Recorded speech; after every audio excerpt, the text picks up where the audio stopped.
you haven't subscribed to the channel yet, subscribe now. We have new stories every day.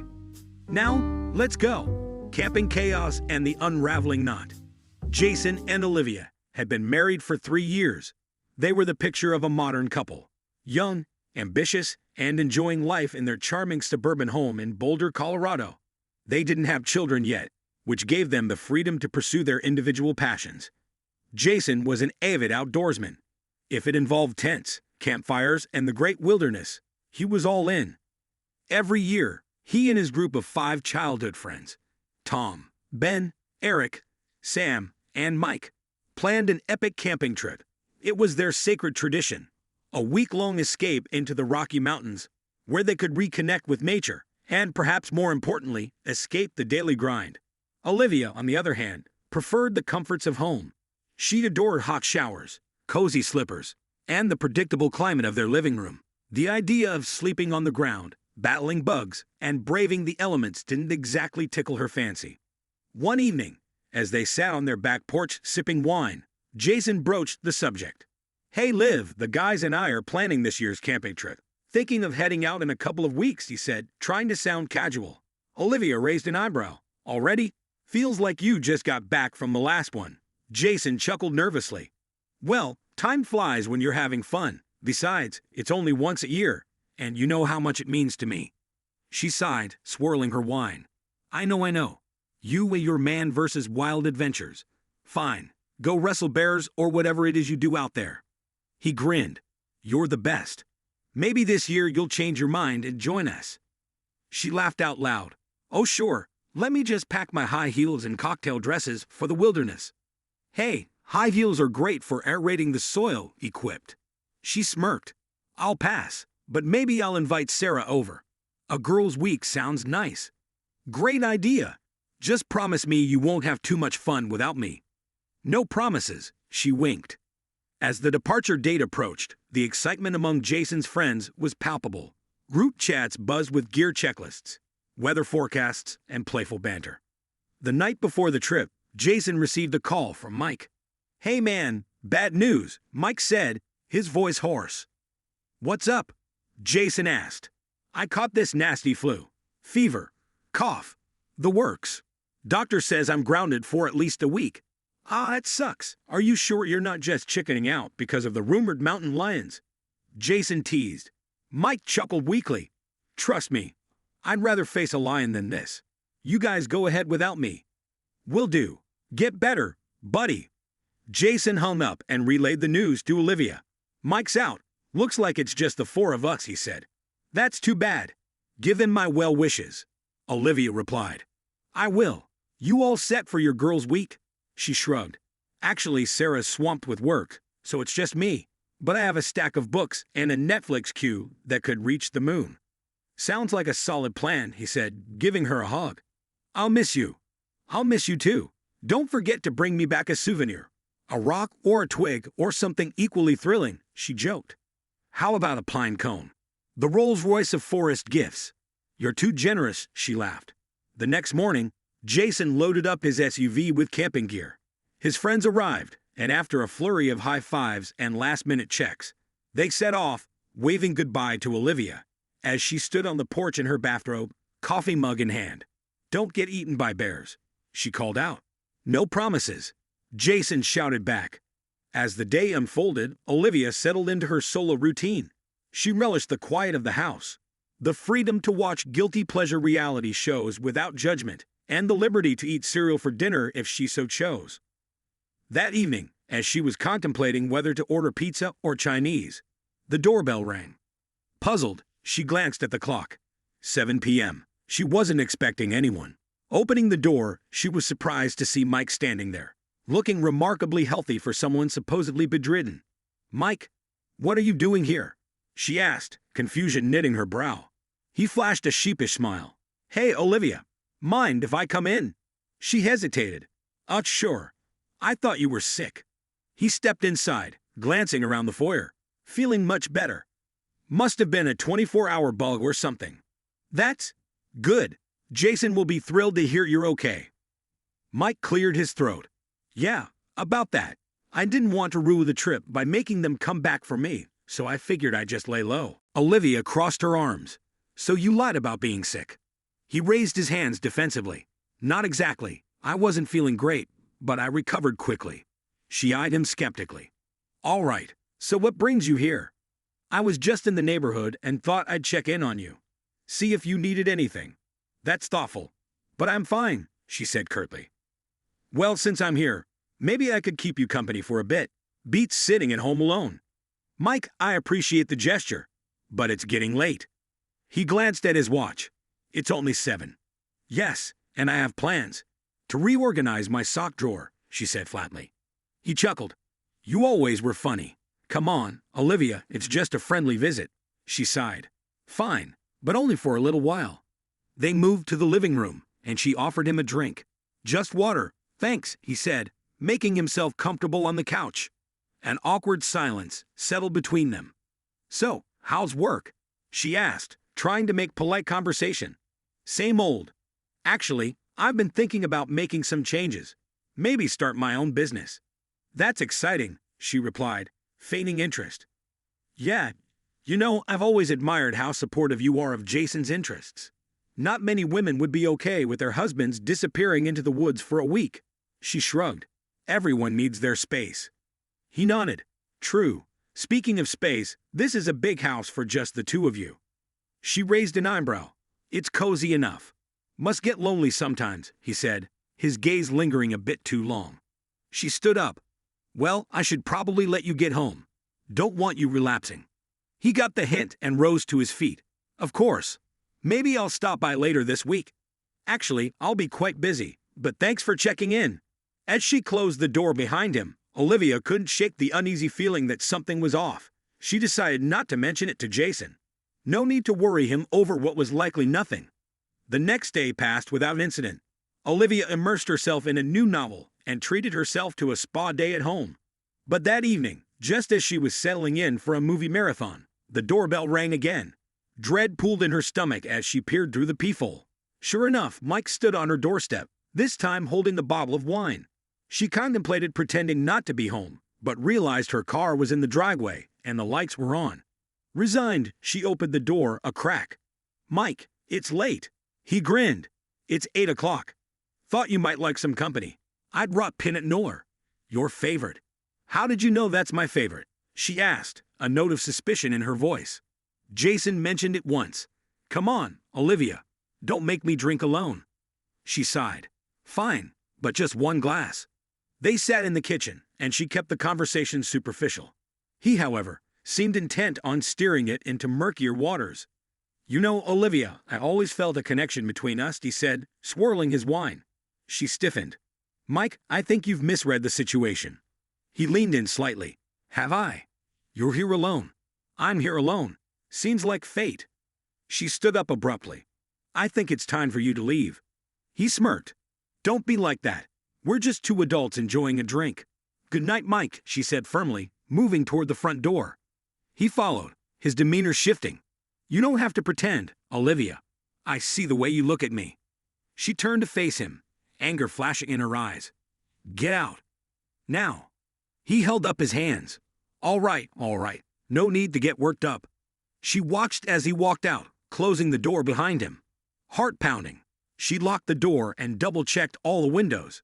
This was getting out of hand. The next day, Olivia decided to call Sarah. Hey Liv, how's your week going? Sarah chirped. Could be better, Olivia admitted. She recounted the unsettling encounters with Mike. That's creepy, Sarah said. You need to tell Jason. I don't want to ruin his trip. They're in the middle of nowhere. Your safety is more important than his camping tour. Olivia sighed. Maybe you're right. That evening, as she was contemplating calling Jason, there was a sudden knock at the back door. Startled, she grabbed the kitchen knife and cautiously approached. Who is it? She called out. It's Mike, please, I just want to talk. His muffled voice came through. Fear turned to anger. Go away, Mike, I'm calling the police. Come on, Olivia. Don't be dramatic, he said. Just then, headlights swept across the backyard. Olivia peeked out to see a familiar car pulling in. The car belonging to Jason's cousin, Adam.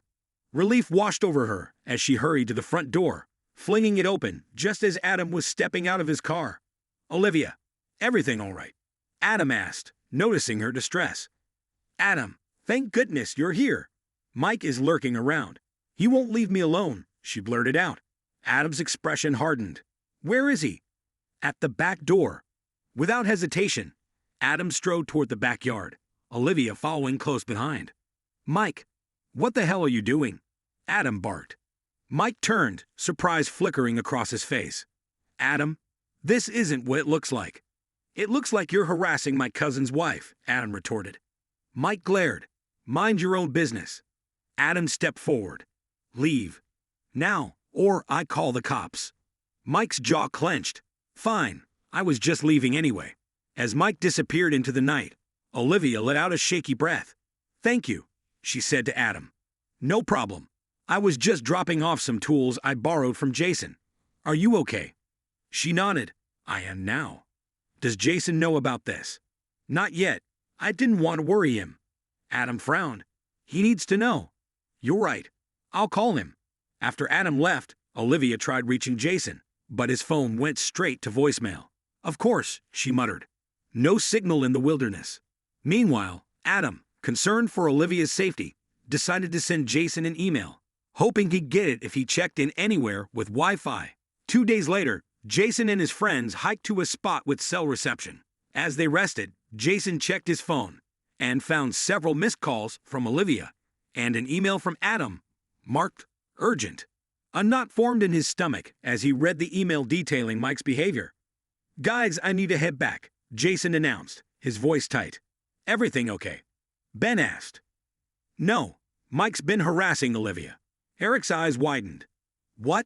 That doesn't sound like him. Well, apparently we don't know him as well as we thought, Jason said grimly. I'll come with you, Sam offered. Thanks, but I need to handle this myself. After a grueling hike back to their cars, Jason drove home, his mind racing with anger and concern. He arrived late at night, the house dark.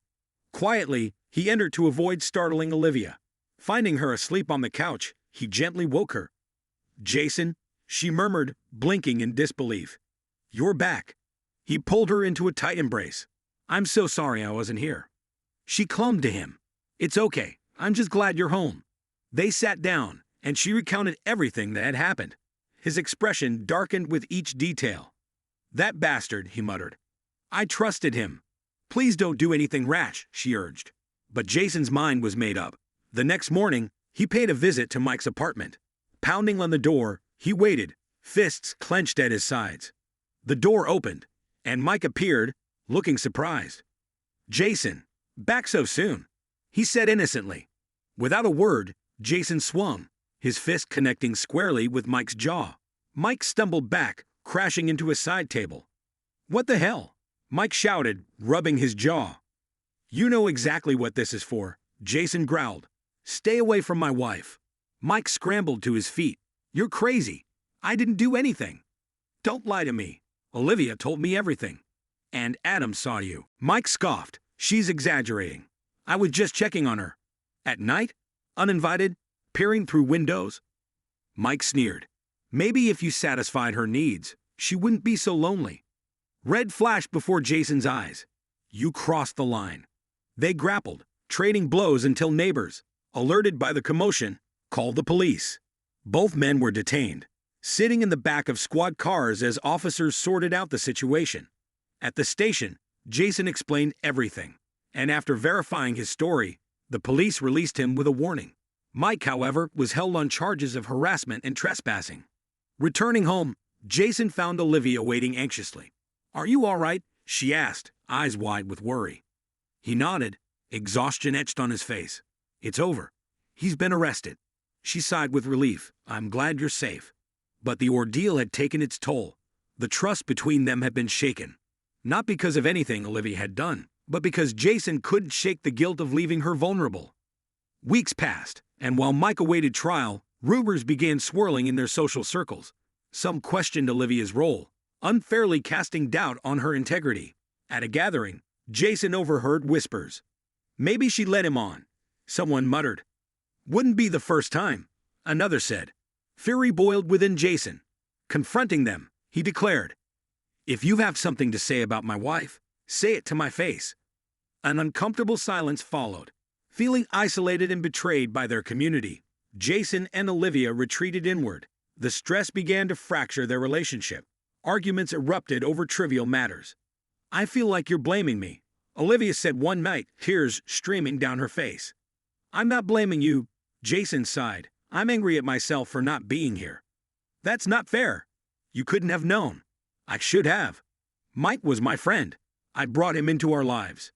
The tension became unbearable. One evening, after a particularly heated argument, Jason packed a bag. "Where are you going?" Olivia asked, panic in her voice. "I need some space. Maybe it's best if we spend some time apart," he said quietly. "Jason, please. We can work through this," she pleaded. He shook his head. "I don't know if we can." With that, he left, leaving Olivia devastated. Days turned into weeks. Jason stayed with his parents, contemplating their future.